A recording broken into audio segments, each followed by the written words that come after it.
que ¿por qué no nos volvemos para atrás? ¿Por qué no regresamos a donde estábamos? Porque ellos habían nacido en Egipto, ¿sí? La mayoría de los que cruzaron el Mar Rojo nacieron en Egipto, nacieron en esclavitud, no en libertad, ¿sí? Si bien cuando José fue a Egipto, fue también como esclavo, ¿sí? Y conocen la historia de que fue a la cárcel porque la mujer de Potifar lo acusó de que él la quiso violar y todo eso. Pero en Dios todo tiempo José se glorificó. A tal punto se glorificó que lo nombró el faraón el gobernador de Egipto y de todas las provincias que tenía Egipto, porque Egipto era inmenso, tenía muchas propiedades, ¿sí? Y él mandó a buscar su gente. Es larga la historia, no voy a esto, es muy larga la historia, léanla, es hermosa, pero el pueblo seguía con esa mentalidad del pan y la cebolla. Y venían atrás, era una generación, miles y miles y miles, y siempre los de atrás son los que se quedan a chusmear, a hablar mal, a criticar, ¿sí? Y estaban criticando las cosas que hacía Moisés, que era ese líder. ¿Y qué venían? Los cananeos, ¿y a quiénes agarraban? Los de la retaguardia, a los que se quedaban atrás. Y Dios permitía eso para que vean que eso no se hacía. Eso no tenemos que hacer en nuestras iglesias. Tenemos que acompañar, tenemos que ayudar, como lo que hicieron ustedes, levantándose a las 5 de la mañana a hacer empanadas para levantar el templo. ¿Sí? Es una linda obra que el Señor lo ve. No lo tenemos que mostrar nosotros. Yo hice tantas docenas. No, el Señor ve tu corazón, como dijeron. No lo hizo nadie. Nadie hizo el Martín y acá. No lo hizo nadie. Es así. Sigue el pueblo caminando, y tierra que tenía que conquistar y tenía que conquistar.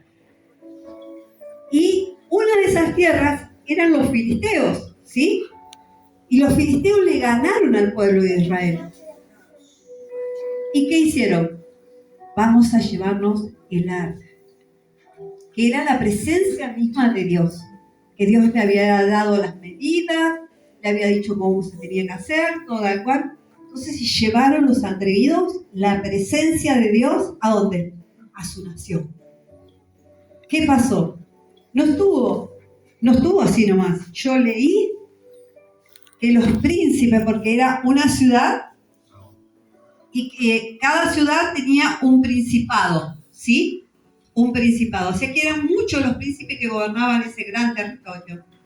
Y dice que empezaron los príncipes, o sea, como si fuera el gobernador de acá de la provincia de Santa Fe, con tumores, con muchas ratas. Y el otro príncipe, tumores y ratas, así sucesivamente. Y no sabían qué hacer. Entonces uno de ellos dijo: devolvamos el arca a Israel.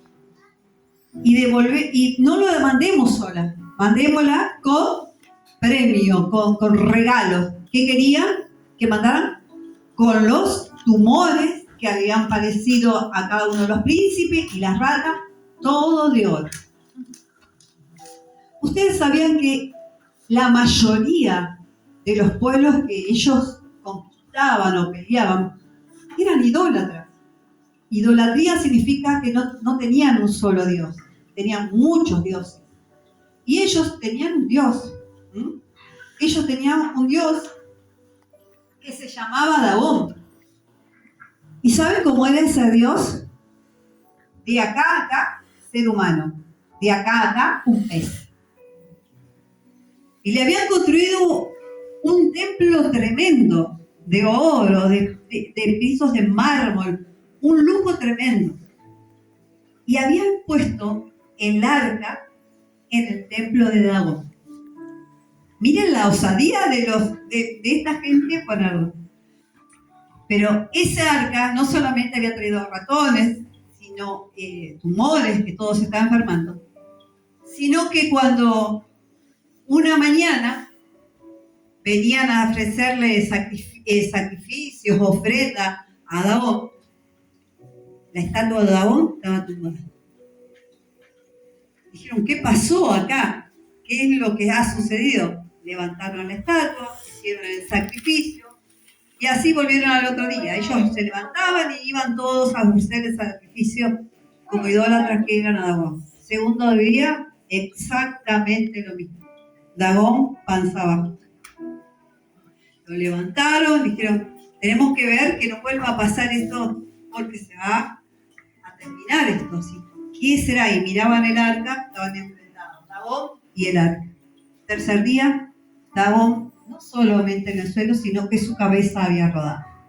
Entonces se terminó la historia, va esta arca a Israel nuevamente. ¿Qué pasó? Ellos agarraron y dijeron, ¿cómo la mandamos?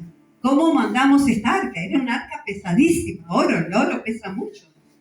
Entonces dijeron, vamos a agarrar unos bueyes que estén con preñez, amamantando, le vamos a atar un carro y la atamos el arca y la mandamos a Israel. Avisaron que iba a ser mandada al pueblo más cercano que era Israel. Y ¿quiénes tocaban el arca? ¿Quiénes servían a Dios? Los judíos. Pero había una tribu especial nombrada por Moisés de que iban a ser los que servían. ¿Cómo se llamaba esa tribu? Levitas. ¿Sí? Solamente los levitas podían tocar las ofrendas, hacer los sacrificios, servir en el templo, recibir las ofrendas para ahorcar los animales, para derramar la sangre, la propiciación, todo lo que se hacía. La otra parte del pueblo no. Y ellos, Moisés no le había dado territorio. Era el único pueblo que no le había dado territorio. Las otras 11 tribus sí tenían territorio, pero los levitas no. Tenían que vivir cerca del templo y servir al Señor. Pero aquí, camino a Israel, había un levita que se llamaba Abisaí, que tenía 2 hijos. ¿Sí? Lo vamos a leer, lo tengo primera Samuel 7, del 1 al 2. Dice,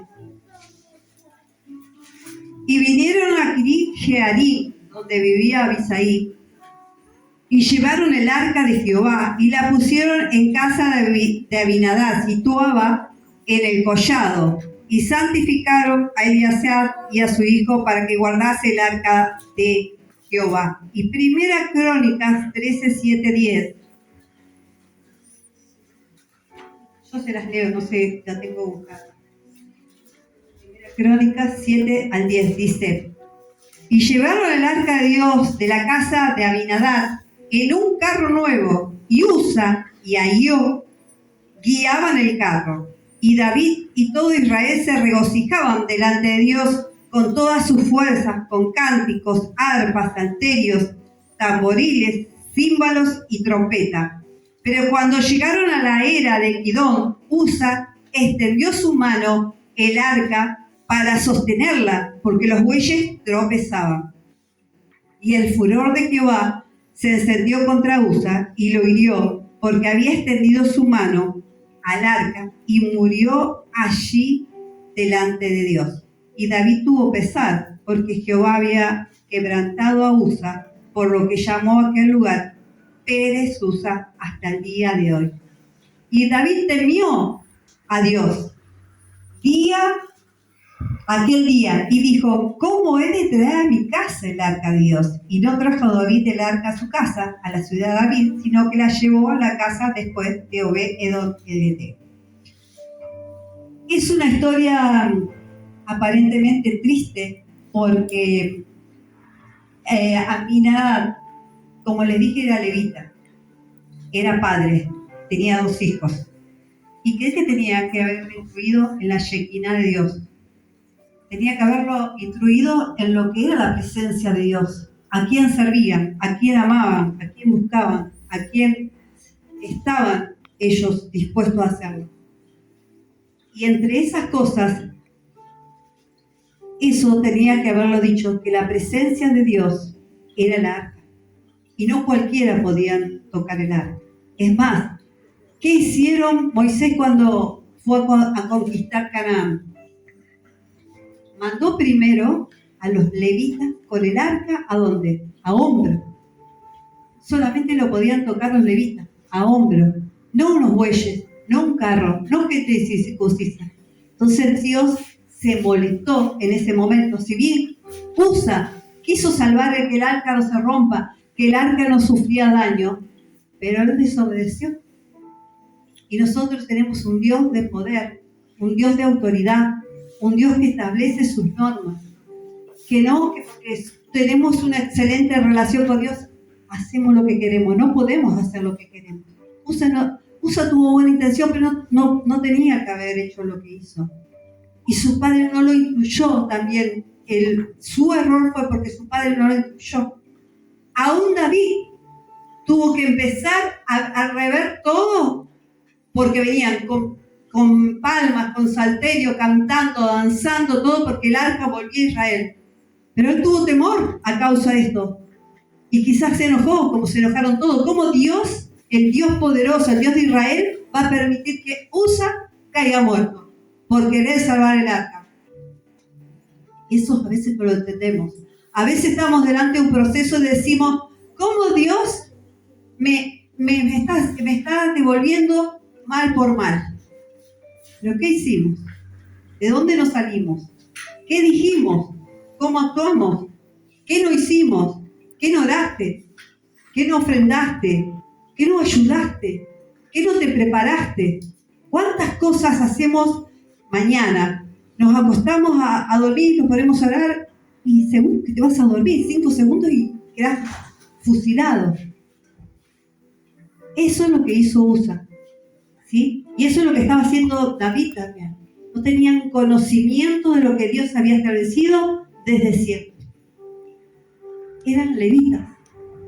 Tenían que conocer la Torá, como le llaman eso, de pe a pa. Y muchos, leyendo esta historia, se preguntarán, ¿qué Dios malo? ¿Qué Dios castigador? Pero que si no empezamos, primero, no tomamos conciencia de que tenemos un hijo y lo tenemos que adoctrinar en eso. Que él sepa desde sus inicios lo que sí y lo que no, y las consecuencias de lo que no. Cada uno, cuando tienen cierta edad, los chicos están bajo nuestra protección, ¿sí?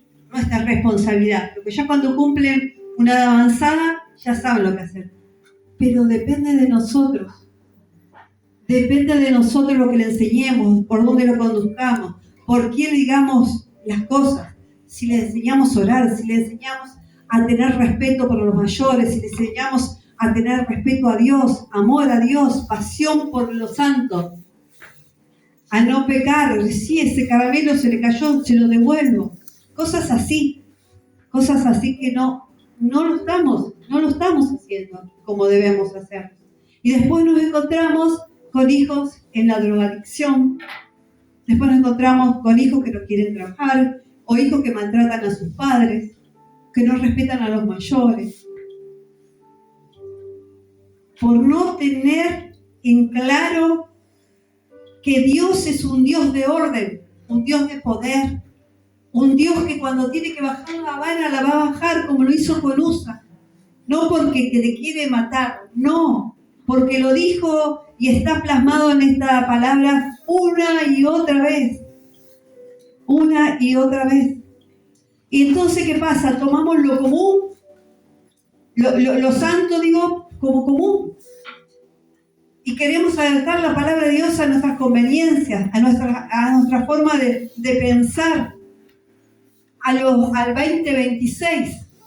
Esta palabra fue escrita hace mucho tiempo, la voy a adaptar ahora. Ahora han cambiado los tiempos, ahora está la tecnología a full. Todo el mundo con su celular, todo con problemas de columna, con las manos, con artrosis, todo el mundo con el celular. Ya la Biblia no se usa, ¿sí? Entonces, Dios no lo hizo porque sí, no lo hizo porque fue un antojo y se me escapó. Es para que aprendamos, es para que aprendamos a seguir el orden divino. Por eso está la palabra, para que la continuemos. Por supuesto no vamos a equivocar, pero están nuestras rodillas para pedir perdón, nuestro momento para decirle, Señor, perdóname, quiero seguir, quiero que mis hijos te sirvan, quiero que tú te manifiestes, que tú obres, que tú salves, que tú controles todas las cosas. Y los filisteos se dieron cuenta del poder de Dios. Los filisteos vieron que Dios de los israelitas era más fuerte que su Dagón. Dagón perdió la cabeza. Y Dios le trajo tumores y se lo mató ahí adelante. Entonces, ¿qué hicieron? Lo mandaron de vuelta. Y el pueblo, sí, la presencia de Dios vuelve con nosotros, la vamos a tener nuevos. Pero en vez de cuando venían los filisteos, sacar los bueyes, sacar la carreta y cargar los levitas, el arca que tenían, no lo hicieron. A veces conocemos tanto la palabra que no la ponemos en práctica o nos olvidamos. Ellos sabían que tenían que hacer eso. Y tuvo que pasar lo peor para recordárselo. Ya cuando estuvo, dice, le cambió David, a causa de eso le cambió el nombre al lugar. En honor a Usa, porque murió ahí. Pero sigue la historia, que después David viene y entrega la arca a Obed-Edom hasta que las aguas se tranquilizaran, ¿sí? Porque seguramente había una conmoción tremenda en el pueblo por la muerte y por lo que había pasado. Y dice que lo más lindo de esto es que Obed-Edom recibió el arca. Y dice que, creo que ustedes conocen la canción, que dice, que si tu presencia conmigo no va, yo no quiero ir a aquel lugar. Bueno, esa es la canción de Obed-Edom, que él dijo, si el arca se va de mi casa, yo me voy con el arca. Y fue a servir a Edom al templo. ¿Cuántos decimos eso? ¿No? Me lleno de tu gloria, quiero tu presencia, quiero tu poder, quiero que tu mirada sobre mí, quiero que tú transformes mi vida, quiero que tú arranques todo lo que no sirve, quiero sacar todo lo que no está de acuerdo a tu voluntad, todo lo que impuse yo, todo lo que recibí por parte familiar, por parte de mi herencia, porque a veces cometemos cosas porque venimos cometiendo cosas que nuestros antepasados han hecho, no hemos cortado las maldiciones generacionales, no nos hemos dado cuenta, ¿sí? Y los vamos trasladando a nuestros hijos, a los hijos de nuestros hijos, a nuestros nietos y así sucesivamente, y no se termina más. Pero Edom vio el poder de la presencia y dijo, si la presencia se va, yo me voy a ese lugar donde la presencia se va. Eso es lo que tenemos que hacer. Chicos, no descuiden sus hijos, no descuiden sus nietos, estén presentes, enséñenles que no hay Dios más grande que el que tenemos, que Él nos amó primero, que nos entregó lo más preciado que tenía, su Hijo Jesucristo, derramó su sangre preciosa y pagó el pecado de todos nosotros. Pero no termina ahí, nosotros no podemos seguir pecando, nosotros no podemos. Hoy el apóstol dijo, dejó, que él aún en su lepra, en su pérdida de hijos, de todos sus bienes, todo, no maldijo a Jehová. Lo siguió queriendo, lo siguió honrando, ¿sí? Y Dios le devolvió el doble. Eso hará con nosotros. Eso hará con nosotros. Lo que perdiste lo vas a encontrar. Lo que dejaste lo vas a volver a reconquistar. Tus hijos verán lo que tú no pudiste ver. Porque a veces pensamos que es nuestro, pero quizás es para las generaciones que vienen. Lo veremos en ellos. Lo que nosotros no pudimos conquistar, lo conquistarán ellos.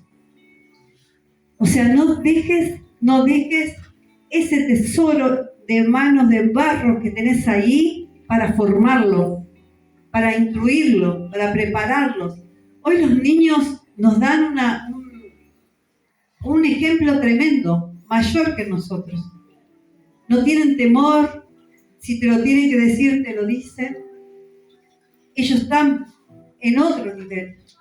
Pero nosotros estamos a tiempo de recuperar lo que hemos perdido, que es el Shekinah de Dios, la misma presencia de Dios, escucharlo, sentirlo, verlo actuar, verlo sanar. A veces oramos y no tenemos respuesta, ¿sí? Porque quizás la perdimos a la respuesta. La dio en otro momento, pero distraído en el mundanal mundo y las cosas que pasamos y lo que vemos y lo que hacemos, y que las 24 horas se nos van volando y solamente le entregamos 20 minutos, 30 minutos de oración al Señor, sabiendo que de la hora de oración también hay que diezmar. Si son 24 horas, son 2 horas, 40 minutos que tenés que orar por día. Eso es hurto, eso es robo a Dios. Y después queremos presencia de Dios. Después queremos que Dios nos conteste, que Dios nos dé trabajo, queremos salud, queremos las cosas acomodadas.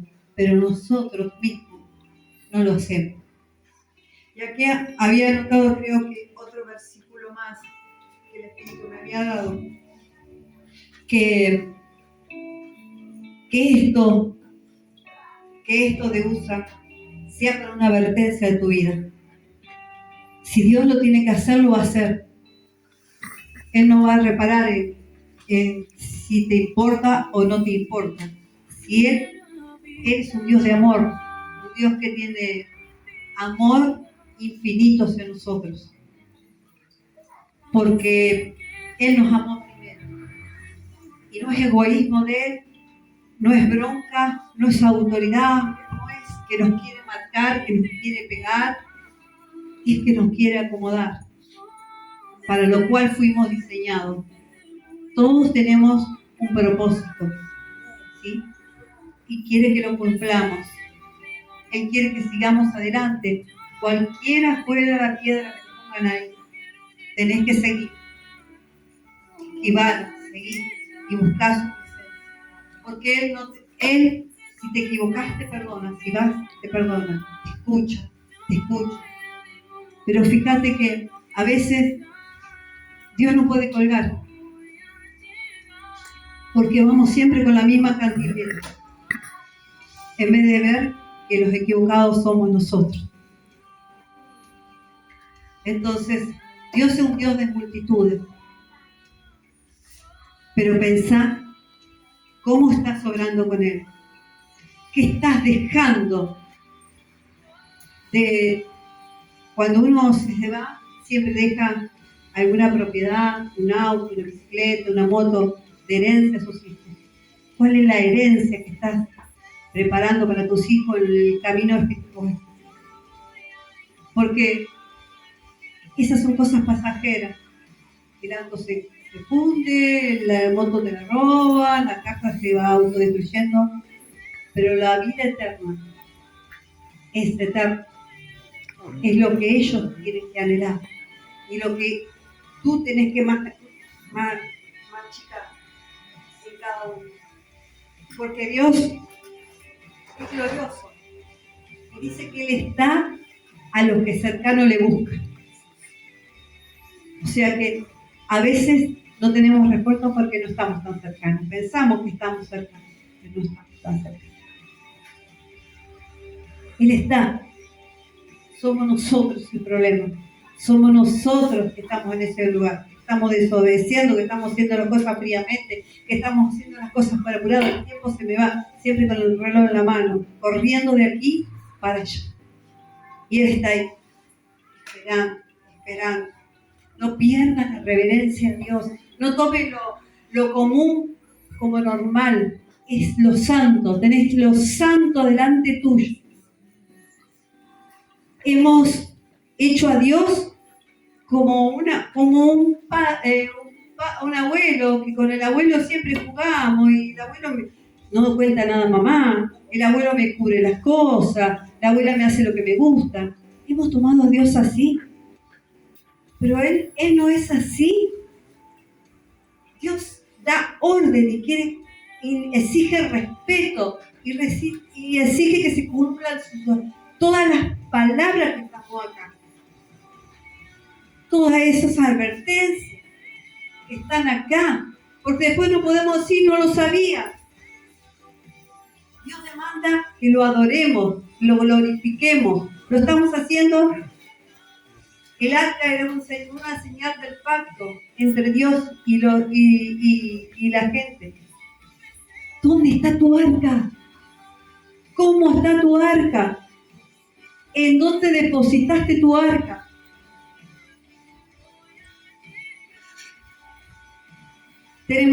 No tenemos que tener miedo por lo que estoy diciendo.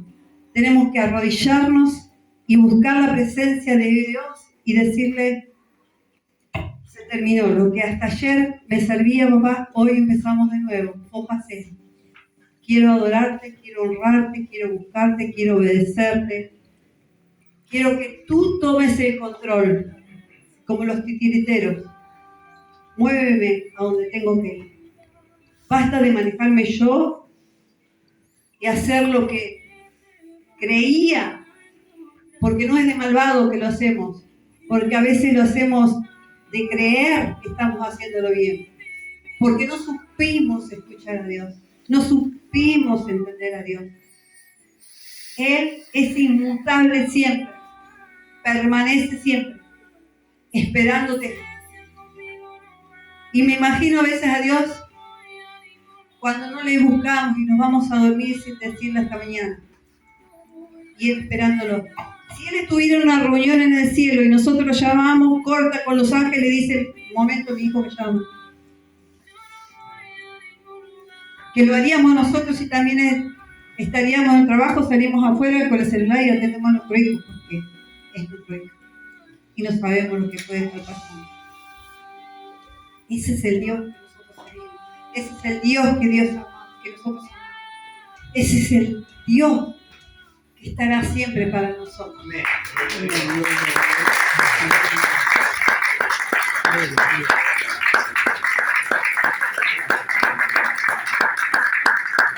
Y les leí todo el Antiguo Testamento y había encontrado un versículo en Romanos 9:20 que dice: mas antes, oh hombre, ¿quién eres tú para que te altergues con Dios? Dirá el vaso de barro al que lo formó: ¿por qué me has hecho? ¿O no tiene potestad el alfarero sobre el barro para hacer de la misma masa un vaso para honra y otro para deshonra? Somos barro. Él nos moldea. Él nos va a hacer como quiere. Si estás quebrado, te va a unir. Si necesitas entrar al fuego, entrarás de nuevo al fuego. Pero nosotros no somos quien para darle orden. Agudiza tus oídos, tus ojos espirituales. Amén. Gloria a Dios. Vamos a orar, ¿sí? Vamos a orar.